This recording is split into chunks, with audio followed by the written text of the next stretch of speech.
अस्सलाम वालेकुम दोस्तों, क्या हाल चाल हैं? ठीक ठाक हैं। उम्मीद है आप सब खैरियत से होंगे।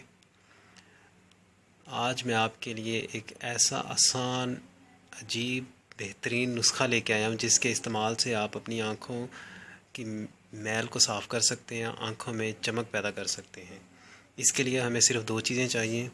पानी चाहिए और हमें चाहिए ये नमक। आपने क्या करना है, ये नमक पानी में हल करना है। हल करके आपने इसे अच्छी तरह मिक्स करना है।